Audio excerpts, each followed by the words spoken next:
recently.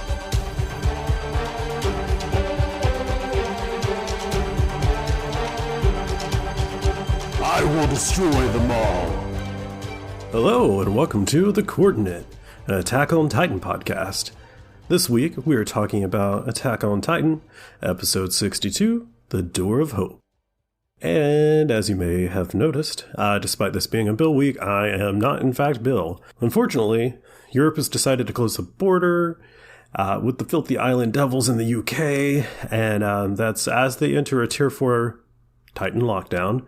So he's a little busy for our dumb podcast and all, but being real for a second, if you don't know what's going on, there is a mutation of the COVID-19 virus that is significantly more infectious than other strains, and it's like running rampant throughout the UK, and as such, they're entering a new lockdown.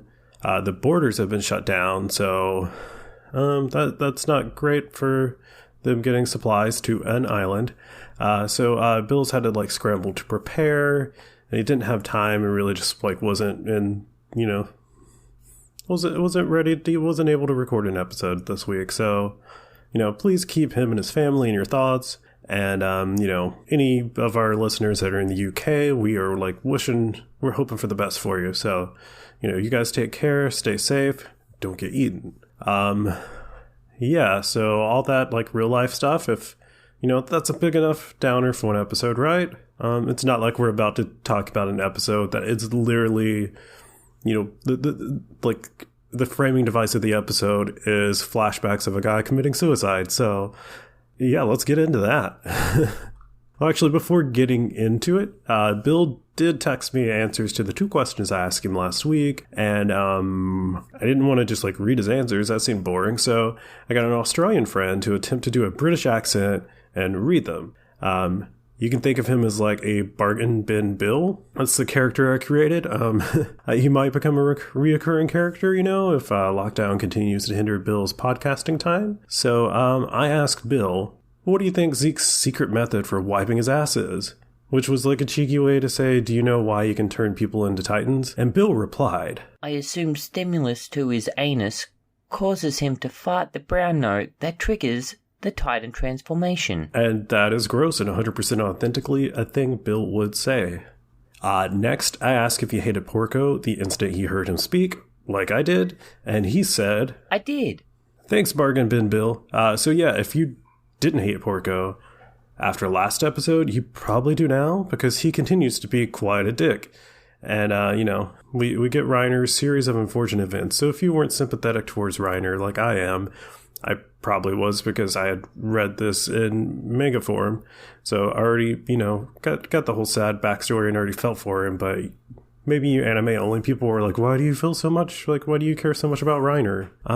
So yeah, let's get into this. So the episode starts with a super important thing that I completely forgot, and that is the whole like driving force behind like Reiner's childhood is that his father is Marleyan, and according to his mom, the reason they can't all live together is because of the dang island devil's blood running through their veins. So Reiner wants to become a warrior, aka a Titan shifter, so that he and his mom can be honorary Marleyans and like all live together with his dad. And if that isn't like the sweetest, most like fucked up motivation for a character that you could possibly label as a villain, I don't know what is. I say possibly because, definitely first 3 seasons, Reiner seems like a villain, right? But like now he's a person. That's what this episode makes us see, that he's just a person. So next up, we have Reiner, Bert, Annie, and all of the other warriors as kids training one day to take the power of a Titan.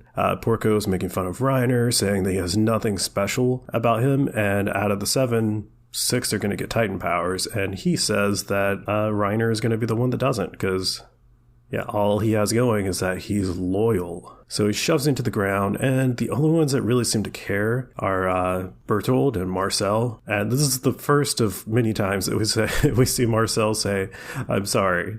So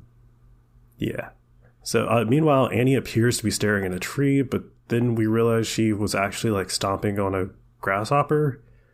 I guess that's to show she's like ruthless. I don't really I don't really know why she was stomping on a grasshopper. So, Bill, I would love to know why you think she was just stomping on a grasshopper. Also, listeners, sure. The real takeaway from this scene to me is just how invested Reiner is in becoming a warrior. He's just very persistent. Like, he knows that he's not the best, but he's going to keep on moving forward. He says to Bertold, if I crush the devils on Paradise, I'll save the world. Then my parents will be proud to have me as a son. Again, that's just like so sad. Like, he's misguided, and also he's just wants people to love him, and that's like his whole motivation there. And it's very sad to me.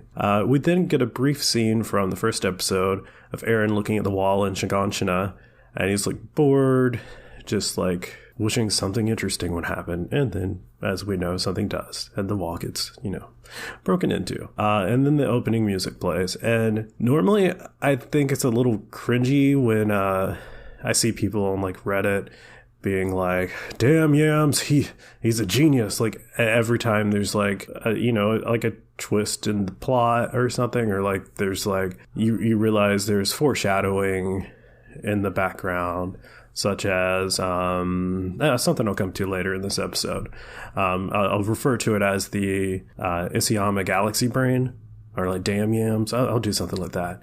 And so yeah, normally I see that as like really cringy, but I have to admit, I have to give Isayama like credit for this like twist in perspective, because it really elevates the story. Season 1 was like very entertaining, but knowing the misguided and complex motivations for the 3 people who took down the wall, and then having those motivations actually be like relatable, is really good storytelling to me. Like, it could have just been, I don't know, back in season 1, I would have had no idea that there were people breaking down the wall, and like 2, that it was something as horrible, it's like a horrible thing for the people doing it, just as it is for the people being broken into. Like, I just thought it was going to be like very like black and white. The Titans are the evil ones, and we see over time it becomes more and more gray. After the opening, we get the breakdown of who got each Titan and what their abilities are. We pretty much know all of this information already, so not really going to like dwell on it, but it's a really cool scene. Particularly, I like the God of Destruction scene where Bert transforms, and his transformation alone just like obliterates like a city or a town or whatever. Yeah, we get to see the Colossal Titan has those like weird elephant feet. Every time I see them in the manga, I'm just like, is this what they're supposed to look like? Did Isayama make a mistake drawing this? But some people have theorized that they're supposed to look like elephant feet, because, elephants are big and the Colossal Titan's big and he needs it for balance. But I don't know, he just has weird feet. Next up is Reiner meeting his dad, and him just being like absolutely horrible. Don't 100% know how he even recognized him. Reiner says his mom used to work in these barracks, and it's probably explained more clearly in the manga. I'm gonna be like Marcel here and say I am sorry, but I didn't have time to really like read through this chapter of the manga to see what any differences or like if there's more context there. Anyways, this is where Reiner learns that being an honorary Marleyan is more or less meaningless. Like, his dad still doesn't accept him, out of fear that the government will hurt him and his family if they find out that he had a child with an Eldian woman. After his dad rejects him, Reiner changes his goal to saving the world, which he thinks as a chosen warrior of Marley, destroying everyone on the island will accomplish. It's not super clearly stated in the anime, but the reason destroying those on the island will save the world is because the world lives in fear that the king inside of the walls will one day release all of the wall titans to like trample across the world. Yeah, it's been mentioned in the anime in the past, I'm sure, but I know in this chapter of the manga it keeps like coming up like clearly, so that's like on their mind. On the island, Reiner's whole world gets like shit on again when he finds out that the only reason he was picked to be a warrior is because Marcel talked him up and trashed his own brother because he wanted to save his brother from the hell of becoming a shifter. Yeah, so he's kind of got not much, he just keeps having his whole worldview destroyed. Like, his original goal, become a warrior so that he can meet his dad, or like live with his dad, but then his dad doesn't want him. So then he's like, I'm going to save the world because I'm like chosen to do so. And then he finds out that he kind of wasn't chosen to do so. So, yeah, a mindless titan of Ymir tries to eat Reiner. Marcel pushes him out of the way, gets eaten himself, and Reiner runs away scared. And once Annie and Bertold catch up with Reiner, Annie places all the blame on him. But Ymir's titan, like, it's really small. I mean, if any of them kept their cool, they would have been able to take it on, in their titan form. So I don't necessarily think that was a fair assessment from Annie's behalf. Like, I don't know. Bertold probably shouldn't have transformed because that would be super noticeable, probably. I don't know how far away the wall is, but maybe they could see him. Even if not, he probably would have killed Annie if he transformed. So gotta look out for that. But yeah, I think it's a bit weird that Reiner straight up says that, Reiner is dead. If we need a Marcel, I'll be a Marcel, because Annie says, like, they might as well go home because without Marcel's leadership, they're not going to capture the founding titan. I think it's cool that Reiner tries to emulate Marcel's personality and leadership ability in order, to continue on with the mission, because he's broken. His world's been, like, destroyed multiple times, and, like, his only other option in the situation is to give up and die, because if he goes back home, they're just going to be like, all right, you failed. We're going to give your power to probably Porco. But yeah, I think they could have just dropped that line and just had Porco's comment from the last episode be like the most direct thing said about this whole, like, him imitating Marcel. So then we get like a bunch of quick scenes, and I'm probably going to move through these pretty quickly. So we get to see them all take down the wall. Not much to really say here. It's a really cool action scene. I think the Titan CGI animation looks really good. Most of this isn't just shots from the first season. Some of it is. I think it's like a mixture. But I know a lot of people have complained about the new animation studio Mappa. Like, they don't think that their Titans look great, but their CGI looks so much better than previous seasons, in my opinion. There are hand-drawn Titans, like, in the previous seasons, and they look great, but when they tried to do CGI, it looked horrible. Specifically, the one that's coming to mind is Rod Reese's Titan in season 3. When we see him, like, from far away, he looks straight up awful. Yeah, so I definitely think the CGI is a lot better than that. Bill, I'd be curious to notice if you probably didn't know about the animation studio change. I'd be curious to notice if notice changes in like the style of it, and if you can tell their CGI. I think anytime they use CGI, it stands out to me, but that's just like a really quick scene, but I still think it looks great. So then we get that Galaxy Brain Genius Yam scene that I was talking about earlier, where we see back in the training arc, we get to see back from then, when Shadis or Commander Shadis, I never know how to say his name. I think it's pronounced Sades, and like I can't remember if that's the English or the like Japanese one. I've seen it pronounced different ways, but you all knew who I'm talking about. The guy training them in the training arc.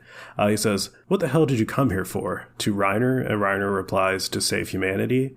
And yeah, it's got that double meaning because he came to the island to destroy everyone on the island because he thinks that that's going to save humanity. Meanwhile, everyone else thinks he's talking about destroying all the Titans to save humanity because they all think that everyone inside the wall is literally all that's left of humanity. So yeah, that's pretty cool. Yeah. Good job, Isayama. You always doing those pull back and reveal things. Next, we get kind of a weird scene. In the anime, it just seems like weird fan service to me. You have Annie running into Kenny the Butcher. He's Kenny the Butcher, right? Yeah, I think so. But Kenny, you all remember Kenny. She runs into him, and there's like a little fight scene between them. And I don't know, they don't really explain it that well to me in the anime, but in the manga, there's we learn that she's basically profiling high-ranking military officials to sort of track down where the founding Titan might be. Just doing like some recon, and that Kenny just happens to won't be one of the people she runs into. Then we get a scene between Annie Berthold and Reiner, where there's a guy who hung himself. More suicide in this episode, but there's a guy who's hung himself. But before that, it flashes back and like he's telling us his story of like the wall being taken down, that what happened to him then. And that story is like verbatim the story that they give when they get to like the training camp. And, you know, I can't remember who says it. I think it's Reiner who tells that story. We also get a scene where Reiner is basically planning the next attack to take down the next wall. And Annie tells him, but you know, a lot of your friends are going to die. And I think this is where we sort of start seeing like Reiner's split personality, because he says they're not his friends. But, you know, in the anime, it's very much like he has like, well, I meant like in the past season of the anime, we know like he has got like two modes. He like turns off a switch. Like not only is he Marcel, not only is he Reiner, but he's like new Reiner. I don't know. He's weird. He's a complex man. And then we have the scene between Eren and Reiner where Eren is, you know, really feeling bad about himself and his abilities because he's not living up to everyone else's, you know, he's not doing as good as Mikasa. He's not doing as good as Reiner. And it's kind of interesting that, you know, Reiner is like the cool guy now because he was the loser back when he was training. But then again, he's been training his entire life. So he should be able to do this stuff, right? Pretty easy. But yeah, Reiner gives Eren some advice, tells him he's just got to keep moving forward. And that's something that we see Eren repeat a lot. That and the word freedom. He says freedom a lot. And this is when it's revealed that this whole episode has been like Reiner's life flashing before his eyes as he attempts to commit suicide. And it's a pretty heavy moment. The chapters that this manga are, the chapters of this anime are based on, it's completely the reason I like Reiner so much as a character. And I think this episode, despite rushing a few things a little bit, I think it did a great job adapting the material. And I really like this episode. The end, we get a bit with Falco on a bench talking to, you know, that Eldian soldier who he helped in the last episode with his armband. And Falco's talking about, you know, his experience training to be a warrior with him. And he gives him some advice that only those who keep moving forward will ever know what is beyond the hell. Talking about war being hell. You know, like some people forced to go to war, all they see is hell. But those who choose to go to war choose to do so because they know that there's something after that. And it's either more hell or, I guess, peace. I don't remember the exact quote. But, yeah, so that's an interesting scene. I'm not going to say much more than that about it. I don't know if Falco should really be talking that openly about the warrior program, you know? I feel like that should be some classified information. Also, he's like pretty openly talking about how it's not good and honorable to be a warrior because he doesn't want Gabby. He doesn't call her out by name, but he doesn't want Gabby to become one because he doesn't want her to have to be a Titan. So I don't think Falco should be saying that stuff, but that's where I'm going to leave it. So yeah, I really love this episode. It's great. Seeing Reiner and I guess specifically Reiner, but to a lesser degree, Annie and Bertold's motivations and just seeing things from their perspective really just makes those like first 3 seasons completely different. And it's great. I love it. Be curious to know what you guys think, and especially Bill, if you're able to watch it. Yeah. So that's it for the week. Hopefully Bill will be back next week, but if not, I'll be here. And then we have a week off because the anime has a week off. But I have something planned for that week, so I'll see you then. I am going to have a little bit of manga spoilers after the music, so if you're anime only, probably leave now. But if you read the manga, you're up to date on the manga, up to chapter 135, then go ahead. Hang around till after that outro music. Thanks for listening, and I'll see you next time if you don't get eaten.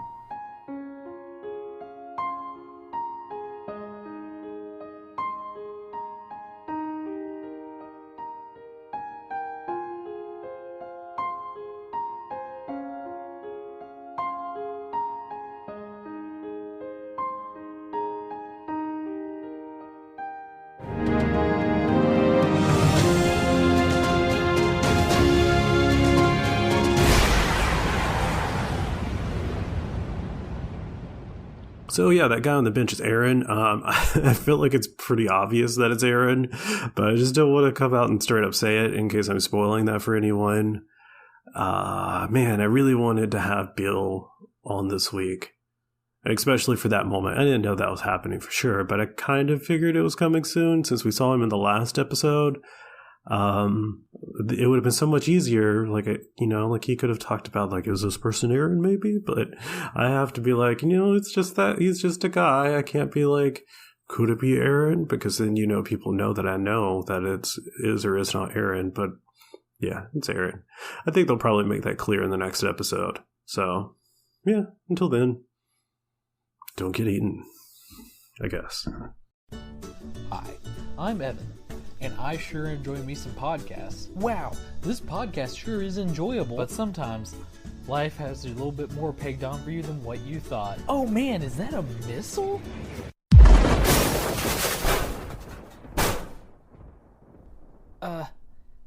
I'm okay.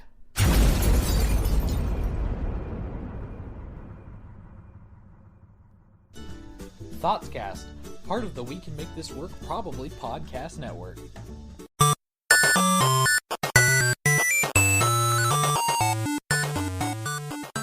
This has been a presentation of the We Can Make This Work Probably network. Follow us on Twitter @ProbablyWork for more of our questionable content. Also, we have a website called probablywork.com.